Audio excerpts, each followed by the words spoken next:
everybody and welcome back to my channel. I am Achal and in this today's video I am going to cover your another poem from your paper named Romantic Literature of second year BA English Honours, and this time it's going to be Ozymandias written by P.B. Shelley. P.B. Shelley का पूरा नाम पर्सी बेसी शेली है और ये एक another famous English romantic poet हैं, romantic era के फेमस राइटर, और ही believed in freedom, imagination and power of nature. जैसा कि बाकी रोमांटिक पोएट्स थे वैसे ही ये भी उन्हीं में से एक पोएट थे, और इनकी राइटिंग्स में हम हमेशा देखेंगे कि ही often question power, Kings and human pride. He died young, लेकिन इनकी जो पोएम्स हैं वो आज भी हर जगह बड़े ही प्यार से पढ़ी जाती है। तो चलो आ जाते हैं इनके इस पोएम पे ओzymandias, और इससे पहले थोड़ा बैकग्राउंड देखते हैं कि किस कॉन्टेक्स्ट में हमें इस पोएम को पढ़ना है।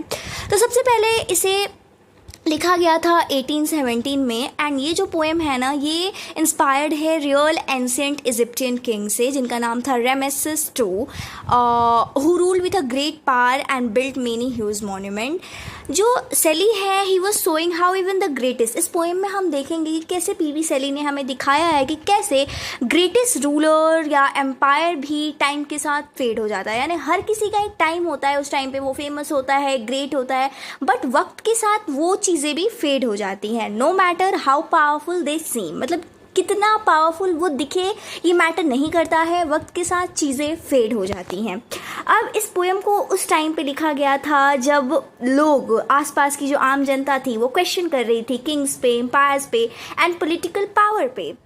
और ये जो पोएम है it's a 14 line poem, and at this point we all are aware कि 14 लाइन पोएम्स को हम सोनेट कहते हैं। तो ये एक सोनेट है जिसमें हम देखेंगे कैसे प्राइड, टाइम एंड डिके को एक्सप्लोर करा गया है, एंड ये भी बताया गया है कि कुछ भी ना अनंत तक नहीं होता है, nothing last for ever, not even the most powerful ruler. Let's come to the explanation of the poem and let me recite the poem first, and it goes like, I met a traveler from an antique land who said, two vast and trunkless legs of stone stand in the desert. Near them, on the stand, half sunk a shattered vessel lies, whose frown and wrinkled lip and sneer of a cold command tell that it's a sculptor well those passions read, which yet survive stamped on these lifeless things, the hand that mocked them and the heart that fade। यहाँ पे जो poem है वो शुरुआत करते हैं अपनी poem की बाय सेइंग कि ये एक ट्रैवलर से मिले थे जो कि पुरानी जगह से, एंशिएंट प्लेस से आया था, और वो इन्हें कुछ स्ट्रेंज बताता है।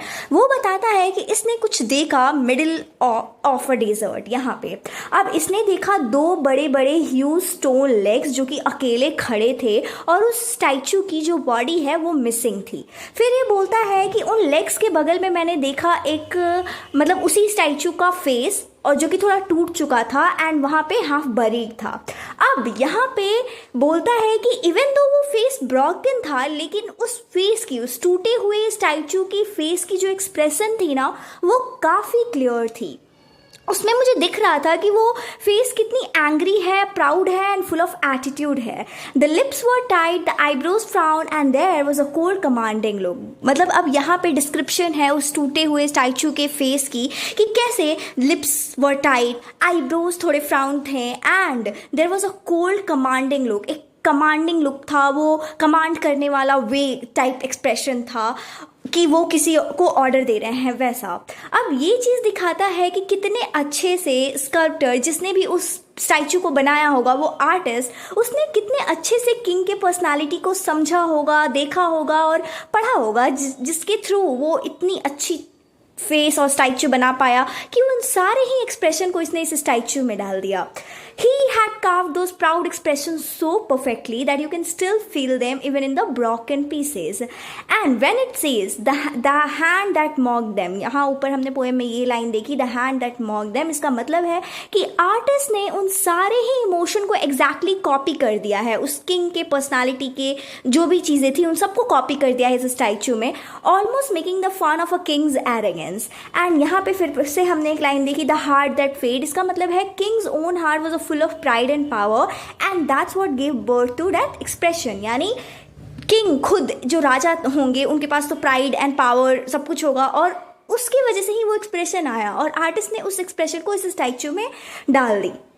अब so even the statue is now in ruin। अब वो फेस हाफ बरीड है और थोड़ा टूट भी चुका है, लेकिन it still tell us the story of the king. उस राजा की बारे में ही बता रहा है वो स्टैचू, उनके एक्सप्रेशंस के बारे में, उनके पर्सनालिटी के बारे में, और उनके उस प्राउड नेचर के बारे में, उनके ईगो के बारे में, और उनके एटीट्यूड के बारे में।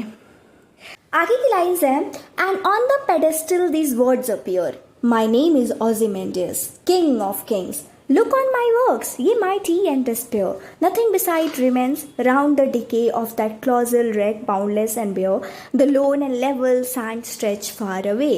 तो यहाँ पे पोइट बता रहे हैं आगे कि जो स्टैचू है ना, उसके बेस पे कुछ लिखा हुआ है, कुछ वर्ड किंग ने खुद ही लिखा है, क्योंकि वो एक मैसेज देना चाहते हैं फ्यूचर के लिए। और वहाँ पे लिखा है कि मेरा नाम ओzymandias है और मैं राजाओं का राजा हूँ, मैं सबसे ग्रेटेस्ट हूँ, जितने भी रूलर्स रहे हैं उन सब में मैं सबसे ग्रेटेस्ट हूँ। और ये अपने पावर को लोगों को दिखा रहे हैं। लाइक वहाँ पे वो वर्ड उन्होंने लिखा है कि मैं बहुत ग्रेट हूँ और कोई भी मेरी तरह ग्रैंड हो ही नहीं सकता है।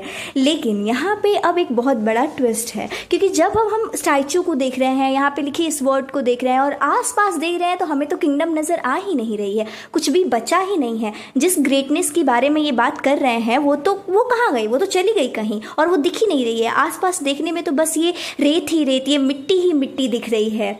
और आज इनकी ही स्टैचू ऐसे ज़मीन पे गिरी हुई है इस एम्प्टी डेजर्ट में। मतलब एक ऐसा समय था जब ये एक पावरफुल किंग थे, इनकी बहुत सारी अचीवमेंट थी, लेकिन वक्त के साथ ये डिसअपियर हो गई। And around the wreck there is nothing but a flat endless sand, silent, dry and stretching far in every direction. मतलब जितने भी दूर हम देख रहे हैं, कोई किंगडम तो नज़र आ ही नहीं रही है, बस धूल, मिट्टी और सैंड ही सैंड, और ड्राई सा प्लेस नज़र आ रहा है। अब यहाँ पे जो पोएट है ये हमें बहुत एक डीप चीज़ बताना चाहते हैं। वो बता रहे हैं कि no matter how powerful you are today, मतलब आप आज कितने पावरफुल हो, इस पे आप प्राउड ना करो, क्योंकि समय बदलता रहता है और and with time things change, time will wipe it all away. मतलब आज आप पावरफुल हो सकता है कि आप कल ना हो, आज आपका समय है तो कल किसी और का समय हो। और आज किंग एक टाइम पे बोला करते थे कि मैं इतना पावरफुल हूँ, लेकिन आज देखने पे केवल ये एक ब्रोकन स्टैचू बची हुई है। एंड ये जो मैसेज है ना, that now feel ironic and foolish, यानी ये अब हमें आयरॉनिक और फुलिश लग रहा है कि कैसे एक टाइम पे जो राजा है वो बोला करते थे कि मैं ग्रेटेस्ट ऑफ ऑल हूँ, बट आज इनकी स्टैचू बस पड़ी हुई है और किसी को उससे फ़र्क भी नहीं पड़ रहा है। एंड यहाँ पे ये पोएम ख़त्म होती है। अगर हम इस पोएम के फाइनल मैसेज के बारे में बात करें कि पोएट हमें क्या बताना चाहते हैं, तो पोएट हमें बताना चाहते हैं कि पावर और प्राइड कभी भी लंबे समय तक नहीं टिकता है। मतलब इवन बहुत कोई ग्रेटेस्ट भी है ना, कोई भी ग्रेटेस्ट राजा हो, कोई भी ग्रेटेस्ट एम्पायर हो, एक ना एक दिन उसका अंत होना ही है। कोई भी चीज़ बहुत लंबे समय तक नहीं टिकती है। टाइम जो है वो स्ट्रॉन्गर है than a human achievement. Everything man build will eventually fade और ब्रेक। फिर ये जो पोएट है वो बता रहे हैं कि एरोगेंस एक ऐसी चीज़ है ना, वो यूजलेस है। हमें हमेशा काइंड होना चाहिए, हमें कभी एटीट्यूड या एरोगेंस नहीं दिखाना चाहिए। ओzymandias ऐसा जो राजा थे, ओzymandias जिनका नाम था, ये सोचते थे कि ये अनबीटेबल है, इन्हें तो कोई हरा ही नहीं सकता है। लेकिन देखो आज समय से ही हार गए, आज समय ही नहीं रहा कि इनकी किंगडम ही नहीं बची, और ये आज कहाँ है और इनकी स्टैचू कैसे गिरी पड़ी हुई है इस सैंड में। और फिर जो चौथी चीज़, जो मोस्ट इंपॉर्टेंट फाइनल मैसेज है इस पोएम का, वो ये है कि आर्ट और पोएट्री के पास वो एक आउटलिव पावर होती है। आज हो सकता है कि ये स्टैचू टूट गई है, हो सकता है कि राजा अब नहीं रहे हैं और किंगडम भी नहीं रही है और स्टैचू भी बिल्कुल टूट चुकी है, लेकिन इस स्टोरी को जान दी इस पोएम ने, इस पोएम के थ्रू। और जिसने भी इस स्टैचू को बनाया, वो आर्टिस्ट, उसने इस चीज़ को हमें दिखाया और उसके थ्रू हमने देखा। तो art and poetry can outlive the power. This is the final message and this is how this poem and I really hope कि आपको समझ आया होगा। And don't forget to subscribe the channel.